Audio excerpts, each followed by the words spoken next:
সেটার plan programme হচ্ছে। হ্যাঁ, এখন এই যে এসপি সাহেব প্রথম বলতেছে আমি আমার মা বাবার সাথে আজকে সরস্বতী পূজা থেকে ঘুরতে এসেছি এই জায়গাটা ঢাকা ইউনিভার্সিটিতে। আমি মার কাছে প্রার্থনা করেছি যাতে আমি বড় হয়ে আমি অনেক ভালো করে পড়াশুনো করি এবং যাতে আমি বড় হয়ে এই যে সমাজের জন্য একটা ভালো কোনো কাজ করতে পারি। এই যে আমার ঢাকা ইউনিভার্সিটিতে আমার মা পড়াশুনো করছে, টিএইচএম যে যে জায়গাটা আছে না, সেখানে হচ্ছে আমি অঞ্জলি দিয়েছি সকালবেলা এসে আমার ফুল ফ্যামিলি মিলে। তো আমি অনেক আনন্দিত, কারণ যেহেতু মার ইউনিভার্সিটি একটা আলাদা একটা ফিলিংস থাকে। আর আমার একটা উইশ আছে, আমি যদি বাংলাদেশে যদি থাকি তাহলে আমি ঢাকা ইউনিভার্সিটিতে পড়াশোনা করবো, আর যদি না থাকি তাহলে বিদেশে গিয়ে অন্য একটা জায়গায় বিসমিল্লাহ। আর সবাইকে জানাবো সরস্বতী পূজা অনেক অনেক শুভেচ্ছা এবং অভিনন্দন। Thank you. বিদ্যার দেবী, আমি সরস্বতী মাকে প্রণাম করি। আমি সরস্বতী মার কাছে প্রার্থনা করেছি যে সরস্বতী মা আমাকে বিদ্যা দেন। আমাদের বিদ্যার দেবী, তিনি আমাদের বিদ্যা দেন। তাই আমরা সবাই চেষ্টা করব যে সরস্বতী মার কাছে যে সরস্বতী মা আমাদের সবসময় বিদ্যা দেন এবং আমাদের একটা জায়গায় নিয়ে পর্যায়ে নিয়ে যান যাতে আমরা একটা ভালো জায়গায় পৌঁছাতে পারি। তাই আমরা সবাই প্রার্থনা করব যে সরস্বতী মা আমাদের বিদ্যা দেন। আজকে আমাদের শিক্ষার্থীদের জন্য দিনটা খুবই বিশেষ। তো আজকে আমি এখানে এসেছি যাতে আমার ভবিষ্যৎ ভালো হয়, আমার ভবিষ্যতে মঙ্গল কামনার জন্য মা সরস্বতীর কাছে প্রার্থনা করতে। আমি এই প্রার্থনা করব না যাতে যে তিনি আমাকে বিদ্যা দেন, কারণ বিদ্যা তো এত সোজা না। আমি চাচ্ছি আমি যাতে বিদ্যা গ্রহণ করার মতো শক্তি ও সামর্থ্য ধৈর্য পাই, তার জন্য মার কাছে আমি প্রার্থনা করছি যাতে মা আমাকে সে আশীর্বাদ দেন। স্পোর্ট খ্যাত ঢাকা বিশ্ববিদ্যালয়ের জগন্নাথ হল, আসলে এই জগন্নাথ হলে আমরা সারা বছরই অপেক্ষা করে থাকি যে কখন এই মায়ের শ্রীচরণে অঞ্জলি দিতে পারবো। তো আজকে সে মহেন্দ্রক্ষণ। আজকে শুধু এখানে ঢাকা বিশ্ববিদ্যালয়ের শিক্ষার্থীরা নয়, বরং সারা দেশ থেকে অনেক অনেক মানুষ এসেছে এখানে মায়ের শ্রীচরণে অঞ্জলি দেওয়ার জন্য। অনেক বৃদ্ধ মানুষ, অনেক শিশু, যুবক, অনেক বাইরের বিশ্ববিদ্যালয়ের অনেক ছাত্রছাত্রীরাও এসেছিল এখানে মায়ের শ্রীচরণে অঞ্জলি দেওয়ার জন্য। তো আসলে এটা একটা অনেক সৌহার্দ্যপূর্ণ ও ভাবগাম্ভীর্যর বিষয়। প্রতি বছরই এখানে প্রায় প্রত্যেকটা বিভাগের প্রত্যেকটা অনুষদের আলাদা আলাদা কত সুন্দর করে প্যান্ডেল করে তারা এখানে পূজা করতেছে। তো এটা আসলে আমাদের সনাতন ধর্মাবলম্বীদের জন্য একটা অত্যন্ত গর্বের দিন, অত্যন্ত খুশির দিন, আনন্দের দিন, পাশাপাশি একটা মিলন মেলাও বটে। কারণ সবার সাথে এখানে আসলে দেখা হয়, আত্মীয় স্বজন, বন্ধুবান্ধব, সবার সাথে দেখা হয়, সবার সাথে একটা সৌহার্দ্যপূর্ণ সম্পর্ক হয়। তা আসলে সব কিছু মিলিয়ে আজকের এই দিনটা আমাদের সনাতন ধর্মাবলম্বীদের জন্য অত্যন্ত গুরুত্বপূর্ণ, অত্যন্ত আনন্দের দিন। মা এসেছেন ধরাধামে আমাদেরকে আশীর্বাদ করবেন যাতে বিদ্যা বুদ্ধি দিয়ে আমরা আমাদের দেশটাকে আরও সামনে এগিয়ে নিয়ে যেতে পারি। সকল হিংসা, হানাহানি, ভেদাভেদ ভুলে আমরা যাতে আমাদের এই দেশটাকে আরও সামনের দিকে এগিয়ে নিয়ে যেতে পারি। মা আমাদেরকে এই আশীর্বাদ করুক আজকের এই দিনে, মায়ের কাছে এটাই প্রার্থনা। আর পাশাপাশি সনাতন ধর্মাবলম্বী সহ বিশ্বের সকল মানুষ, সকল প্রাণীর সুখী সমৃদ্ধ একটা জাতি হোক, এই কামনা করতেছি। আসলে প্রতি বছরে নয়, এবছরে আমাদের ঢাকা বিশ্ববিদ্যালয়ের প্রতিটি ডিপার্টমেন্টের যারা সনাতন ধর্মাবলম্বী আছেন তাদের একটি বড় উৎসবই বলা যায়। এবং এটা যে এত বড় পরিসরে সেটা এখানে না আসলে বোঝা যাবে না।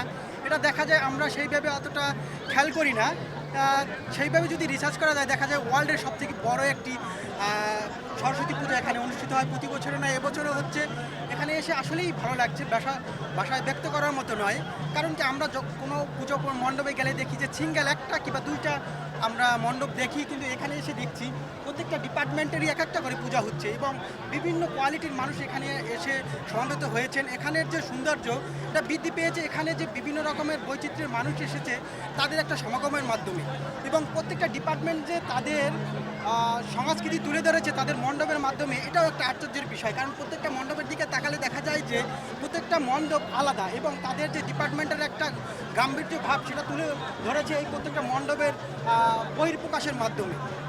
এরকমভাবে দেখা যায় আজ সকাল থেকেই রাত 10টা 11টা 12টা পর্যন্ত এরকম দর্শনার্থী আসবে এবং উপভোগ করবে এই সুন্দর ডিসপ্লেগুলো, এবং এখান থেকে যে একটা মায়ের প্রতি ভক্তি সেটা দ্বিগুণ হয়ে যাবে।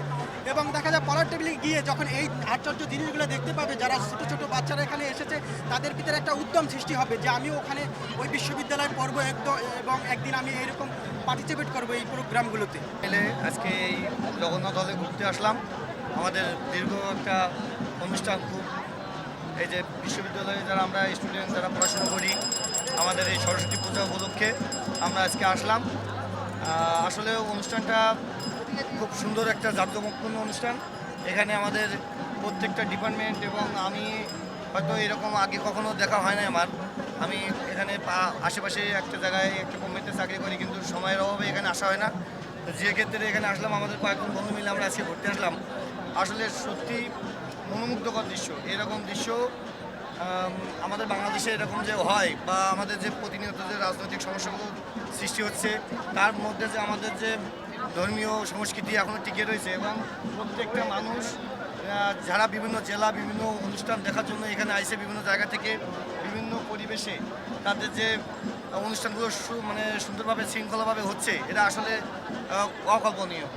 যাই হোক, আমি প্রত্যেকটা জায়গা ঘুরে ঘুরে দেখতেছি, এবং আমরা আমাদের যে মনের ইচ্ছাগুলো থাকে যে প্রতিনিয়ত বিভিন্ন জায়গাগুলো ঘুরে ঘুরে দেখা বা অনুষ্ঠানগুলো দেখা, বা এই যে সরস্বতী পূজা বা আমাদের দুর্গা পূজা, এভরিথিং যতগুলো অনুষ্ঠান আছে হিন্দুদের, এই অনুষ্ঠানগুলো প্রত্যেকটা মানুষের হৃদয়ে আসলে একটা সংস্কৃতি বহন করে। যারা প্রতিনিয়ত আমাদের এই ধর্ম নিয়ে বিভিন্ন সমস্যার সৃষ্টি করে, এটাও কিন্তু একটা খারাপ দিক। কারণ একটা দেশের সংস্কৃতি নির্ভর করে তার অনুষ্ঠান, তার পরিবেশ, তার পরিপ্রেক্ষিতে যে সমস্ত সংস্কৃতি কৃষ্টি কালচারগুলো আছে, এইগুলো তুলে ধরার জন্যই কিন্তু এই অনুষ্ঠানগুলো। যাই হোক, আমি এখানে আসলাম, দেখলাম, এবং আমাদের যে এই যে জগন্নাথ হল বা এই যে বিশ্ববিদ্যালয়, এভরিথিং প্রত্যেকটা সাজানো গুছানো যে মন্দিরগুলো তৈরি করছে, এগুলো দেখার মতো। তাদের ট্যালেন্ট, মেধা, প্রত্যেকটা ছাত্র এবং প্রত্যেকটা স্টুডেন্ট তাদের যে ডিপার্টমেন্টগুলো সুন্দর করে সাজাইছে, সুন্দর মনোমুগ্ধকর। আমাদের ডিপার্টমেন্টের পূজা হচ্ছে, এখানে টোটাল 73টার মতো পূজা হচ্ছে। সো একটা বিষয় হচ্ছে যে ঢাকা ইউনিভার্সিটি জগন্নাথ হল দেশ সেরা, এবং পৃথিবীতেও অনেক জায়গায় এটা নিয়ে একটা আলোচনা চলে, এবং কি এটা নিয়ে আমাদের গিনেস বুক ওয়ার্ল্ড রেকর্ডেও এটা নিয়ে এবার জমা দিয়েছে, রিপোর্ট জমা দিয়েছে যাতে নামটা আছে। সো সব দিক দিয়ে ভালোই লাগছে।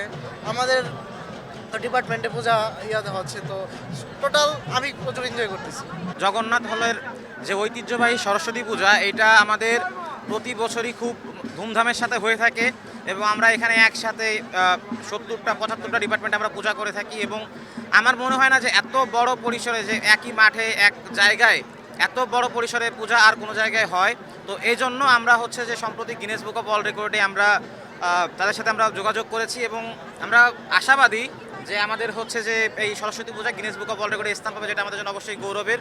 এবং ঢাকা বিশ্ববিদ্যালয়ের ইংরেজি বিভাগ প্রতি বছর খুব ধুমধামের সাথে হচ্ছে সরস্বতী পূজা আয়োজন করে, এবং তারই ফলশ্রুতিতে এইবারও আমরা হচ্ছে যে যতটুকু সম্ভব আমরা চেষ্টা করেছি, এবং আমরা যারা দর্শনার্থী আছেন তাদের সবার কাছ থেকে আমরা বেশ মানে ভালো প্রশংসা পেয়েছি যে এদের হচ্ছে মূর্তি প্রতিমা বেশ সুন্দর হয়েছে, এদের এসেসটা অনেকটা ইউনিক হয়েছে। তো এগুলো শুনে আমরা যে এত কষ্ট করে আমাদের কাজগুলো, আমরা অক্লান্ত পরিশ্রম করে এই কাজগুলো আমরা শেষ করেছি, তো মানে আমাদের এখন মনে হচ্ছে যে না, আমরা সফল হয়েছি। তো এটাই আমাদের হচ্ছে যে বলার ছিল, এবং আসলে আমরা চেষ্টা করছি এবং আমরা করতে থাকবো প্রতি বছর যেন ইংরেজি ডিপার্টমেন্ট এরকম তাদের ইউনিকনেস এবং তাদের হচ্ছে যে অ্যাস্থেটিকনেস, এই সব কিছু একটা কম্বিনেশন করে যেন আমরা দর্শনার্থী যারা আছেন সবাইকে যেন আমরা হচ্ছে যে তাদের মন ভরাইতে পারি। প্রতি বছরের মতো এবারও আমরা জগন্নাথ হল থেকে বসন্ত পঞ্চমী অর্থাৎ সরস্বতী পূজা, যেটা অনেকেই জানে, আমরা আয়োজন করছি। আমরা এবার সবগুলো ডিপার্টমেন্ট আমাদের যে ভার্সিটিতে আছে তারা সবাই করছি, এবং প্রতিবারের মতোই একদম যেমন আমাদের এস্টিম যে অ্যালামনি আছে, আমাদের সিনিয়র্স জুনিয়র্স, আমাদের ব্যাচমেট সবাই মিলে একটা আনন্দঘন পরিবেশের সৃষ্টি হয়, এবং এটা একটা ছোটোখাটো রিউনিয়নও গড়ে ওঠে আর কি আমাদের। তো সেখানে আর কি আমরা পূজার সাথে সাথে যে একটা নিজেদের কথা শেয়ার করা, নিজেদের আনন্দ দুঃখের যে কাহিনীগুলো একসাথে শোনা, তো এই জিনিসগুলো দিয়ে একটা আবেগঘন পরিবেশের সৃষ্টি হয়েছে। এই জন্যই আমরা প্রতি বছর মুখিয়ে থাকি যে কখন এই সরস্বতী পূজায় এসে আমরা এই চান্সটা পাবো আর কি। সরস্বতী পূজা হচ্ছে বাঙালি জাতির একটা ঐতিহ্য। প্রতি বছরই জগন্নাথ হলে এই সরস্বতী পূজা হয়ে থাকে। সরস্বতী দেবী আমাদের বিদ্যার দেবী, প্রতি বছরে অনেক ধুমধামভাবে এই সরস্বতী পূজা আমাদের এখানে উদযাপিত হয়। গিনেস বুকে যেটা রেকর্ড করেছে, এবারও 74টির মতো মণ্ডপ সরস্বতী পূজা জগন্নাথ হলে হচ্ছে। এখানে অনেক শিক্ষার্থীরা, যে সনাতন ধর্মাবলম্বীরা, অনেক ধুমধামভাবে এই সরস্বতী পূজাটা পালন করে থাকে। সরস্বতী মাতা হচ্ছে জ্ঞানের দেবী। প্রতি বছর আমাদের জগন্নাথ হলে এই ঐতিহ্যবাহী সরস্বতী পূজা হয়। আমার ডিপার্টমেন্ট হচ্ছে disaster science and climate resilience. এশিয়ার ভিতর হচ্ছে সব থেকে বেশি পুজো একসাথে হয় আমাদের জগন্নাথ হলে, আর এই ঐতিহ্যটা অনেক বছর ধরে চলে আসছে। আশা করি এই ঐতিহ্য যুগ যুগ চলতে থাকবে, এটাই প্রার্থনা। আর সবাই ভালো করুক, জ্ঞানের দেবী সবাইকে জ্ঞান বিদ্যা বুদ্ধি দিক, সবাই মানুষের মতো মানুষ হোক, এটাই চাওয়া।